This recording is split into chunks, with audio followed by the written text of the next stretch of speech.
Okay, hi everyone, this is Real World Audio. We are continuing with our baby darling build, and I will be talking about upgrades. I have not yet posted you with the option for the pure darling. So far I have shared with you the schematics and the parts list for the baby darling.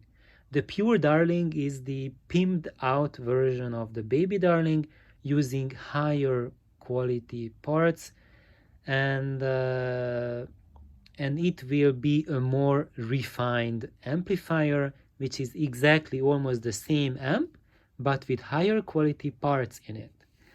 So what I mean under higher quality parts, for example, for the baby darling, the output transformers will be about this size. So these are just hero placeholders. These are not the actual output transformers we will be using, but they are to represent the size. If you go for the small add core output transformers, they will be smaller than this, about maybe like the half the size. If you go for the Hammond 125 ESC, it will be this much bigger, about this size. If you go for the Hashimoto, if you go, let's say, like the 7-watt Hashimoto, it will be this size. It's quite humongous, right? And if you go for the big Hammond or big Hashimoto, that output transformer will be this size. So actually a little bit smaller than this, but the Hashimoto will be about that size. Yeah. So let me see, in that case, how can you manage to fit all of those into your chassis? Because these clearly do not fit inside the chassis. So when we build with the small add cores or the small Hammond, the 125 ESC, it still fits under your chassis inside the guts of your amplifier. But when you go with the potted Hashimoto or the bigger add core, the one that I have there, it's that size, then you have to mount it on the outside. So let's say that this is the top of your amplifier, then your output transformers will look like that. So they will be sitting here on the top, and you will have the power tubes next to here, and you will have the input tube here as well, like this. And then you will have your RCA jacks here and volume control here, something like that. And here just try to make a little bit of distance between the output transformer and the vacuum tube, because you want the heat of the tube to dissipate. And now we have the transformer next to the tube, so it will be easier for them to couple magnetically. However, you do not have the freedom to move it really back, because our power transformer will be here as well. And you want to keep a little distance between them. And if you have, like, let's say these 5 centimeters or 3 or 4, then you will be fine. They won't be a very tight coupling between them. What you have to be cautious about is that as they are oriented, if your power transformers laminations are oriented this way, then you absolutely must not orient your output transformer that way. However, you do not want your output transformers this way, you don't want to couple them. So what you will end up, you have to orient your Hashimoto's or big add cores or big Hammonds this way, and then you orient your power transformer that way. However, this is already considerable distance between the two, so even if you orient them this way, it will not be the end of the world, but you will gain a little bit if you orient them this way. However, if you have another amplifier project and they are this close to each other, then honestly you will be pretty much screwed if you orient them this way. Here it is absolutely imperative that the laminations are this way, or maybe one this way and the other output transformer that way. I know cosmetically this will not look as nice, that they are rotated 90 degrees away, But if they are so close to each other, you have a build like that, then please rotate them by all means. And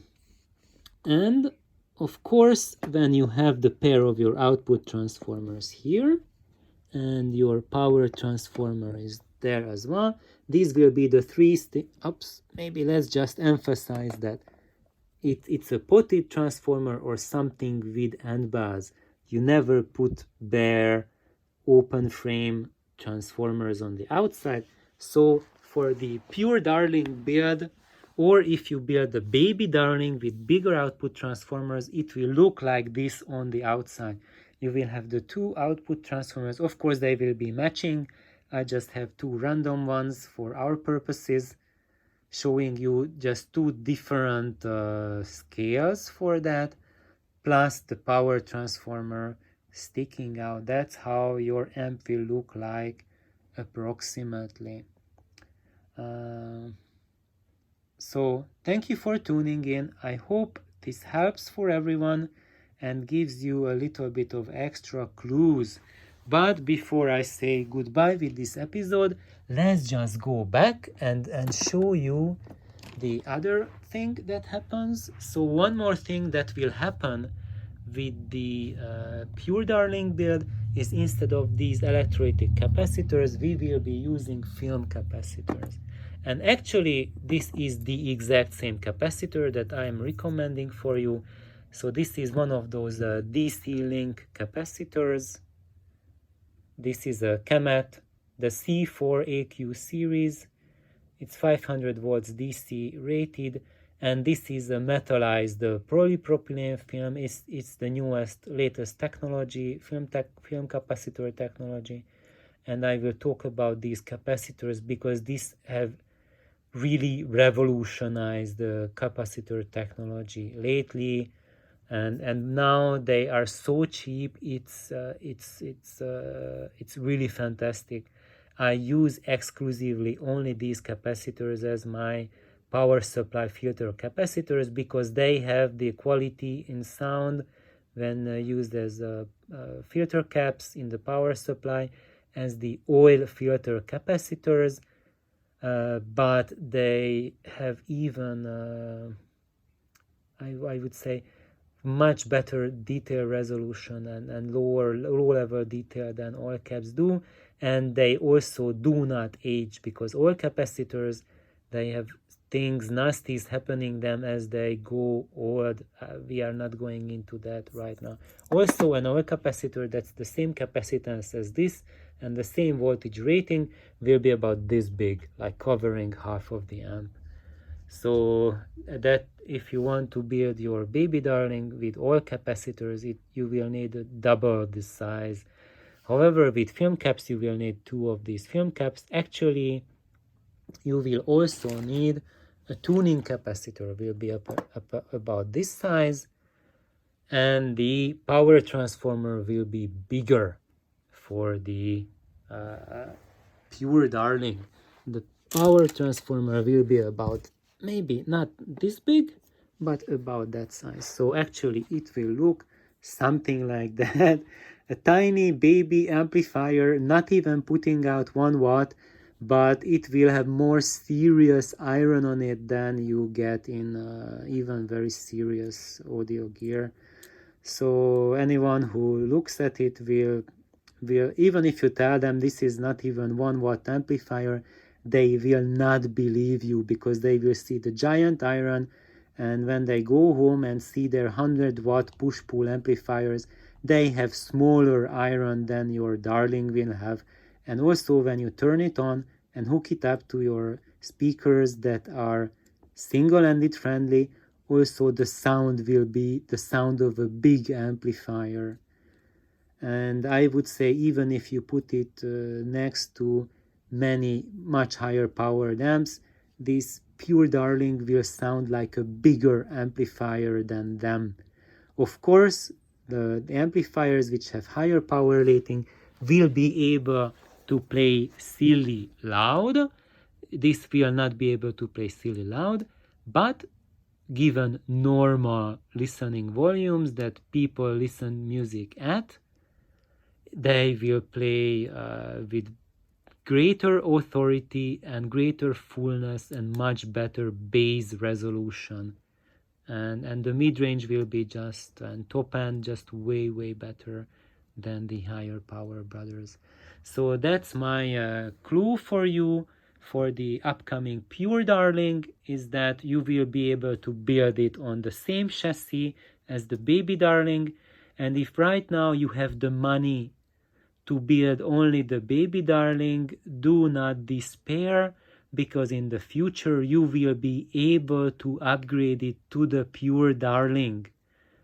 And you can use the same chassis, same parts, it's just you will just change the output transformers, the power transformer, and on the inside you will change the capacitor to a higher quality capacitor, and you will add an extra choke. So for example here you can add the extra choke like that, and then you can figure out one capacitor here, and then you can add an extra cap here, or maybe here. This is better because the signal will be flowing that way.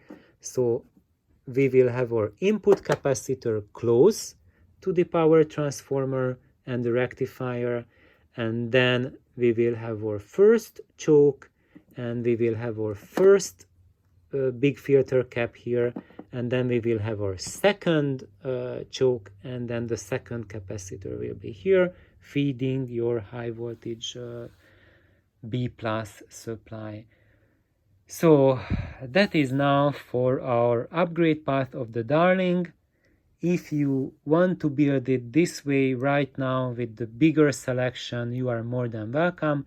I will be placing the parts choices for that, what you need to do differently, and this is how your layout will look like. So thank you, please like and subscribe, and have as much fun with it as I had designing and building my Darling amps. There's one, well, I will give that advice in the next video because it's very important and it doesn't belong at the end of a video. So thank you for tuning in. Please like and subscribe. Bye bye.